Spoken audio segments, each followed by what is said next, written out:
In the oven! Throw him in the oven!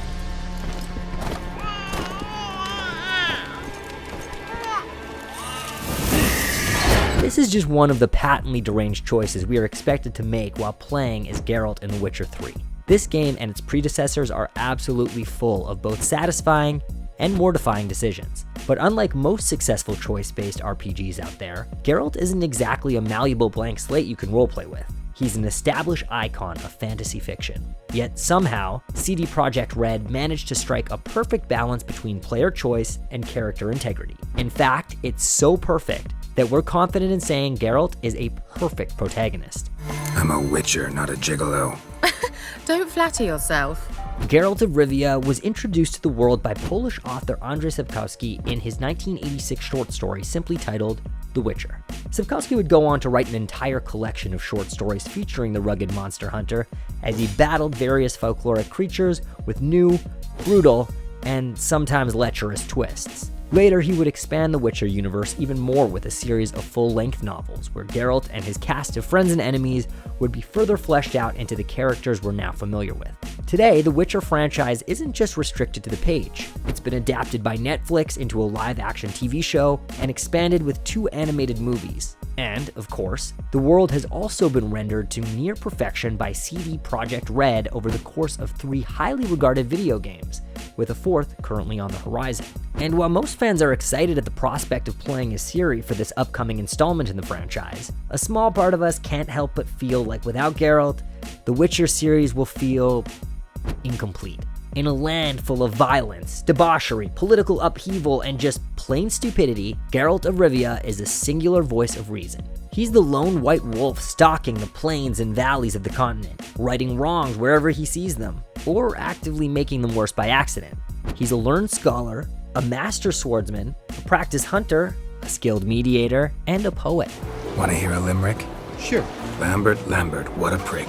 Not bad. Outside of his varied skill set and the 2 swords on his back, Geralt also comes equipped with a rigidly consistent personality. The man is sarcasm incarnate. With a dry wit and a gruffly monotone voice to match, every line in The Witcher delivers in subtle comedy gold, especially since he's so often positioned against loud, colorful characters totally unlike himself. He's emotionally unavailable. He approaches every situation with cool-headed clarity, and he adheres to a strict set of principles which inform how he might act in any given situation. But that's not all. Geralt is also a man adrift. His life's purpose of exterminating monsters is becoming increasingly antiquated, and he's growing frustrated with an ever-evolving society that leaves him further and further behind the curve with each passing year. And try as he might to keep his nose out of the bigger issues of that society, he constantly finds himself dragged into the mud on matters of politics, war, and the fate of the world itself. All of this actually makes Geralt an ideal protagonist for a game like, say, The Last of Us or God of War, a cinematically dazzling and thematically rich story with exactly one ending and no alternative pathways. The sort of game that doesn't ask you to make choices for its main character, because the character already knows what choices they'd make. But the developers at CD Projekt Red weren't interested in creating that sort of game franchise. They wanted to make true RPGs where players could make choices, change the world, and shape their character's destiny. But if you know anything about the Witcher series, then you know destiny is not usually something you can shape yourself. There's no Paragon and Renegade system to rely on, no karmic meter to keep level. So how did CD Projekt Red pull off the impossible and make Geralt the rigid Witcher the center of a flexible story? Well, first and foremost, the devs were always huge fans of Sapkowski's work. Being Polish themselves, they had an intimate familiarity with the culture and folktales Sapkowski was riffing off of, and their faithfulness to the world that the author built helped fill in the gaps where they might have taken some creative liberties with the characters. But in all honesty, they didn't take many liberties. They didn't have to. Okay, sure, we just spent the last few minutes telling you about how unwaveringly consistent Geralt's character is. And typically when creating a choice-based RPG, you want to give players the freedom to be as benevolent and kind or vicious and evil, neither of which mesh with Geralt. If CD Projekt Red had decided to give players the option to either shove that baby in an oven or tenderly kiss it on its head, then that would have been a serious breach of his established personality. But obviously, the developers didn't do that. They found a different approach. And while the first 2 Witcher games executed that approach well, CD Projekt Red really mastered their formula in The Witcher 3. Our first shot of Geralt is of him sleeping on the ground outdoors, and then we cut to him in a bathtub at Kaer Morhen. This tells players he's an experienced adventurer who doesn't deny himself the finer things in life. And through various conversations, we're informed of other unchangeable aspects of his character, while still making small, yet meaningful decisions. Yes, he's a tough mentor for young Ciri. But does he remain cold and dutiful towards her? Or does he relent and give her some grace when she slips up? When Vesemir asks about Geralt's dream, he initially brushes him off, but when he pushes for answers, does Geralt open up or stay silent? In this way, we're given a broader picture, while being allowed to color in the details ourselves. Who is our version of Geralt? Will he remain a blank-faced, immovable object who pursues his goals with ruthless efficiency? Or is there a soft heart under that hard exterior that peeks out from time to time? Thanks to the ingenious writing of the CD Projekt Red team, as well as the award-worthy performance from voice actor Doug Cockle, both avenues feel meaningfully different, while still aligning with everything we know about Geralt of Rivia. But we also can't discount Sapkowski's contributions either. While he definitely created a solid character with a distinct personality, it can be hard to know exactly what is going on in Geralt's head a lot of the time when you're reading the novels. And that's by design. Despite being the main character for the majority of the series, readers aren't usually privy to Geralt's internal thoughts and feelings. And while he does put on a show of force for the world, he often surprises people by performing a real act of generosity or empathy. He's a complicated man with more going on behind his cat-like eyes than he's willing to admit.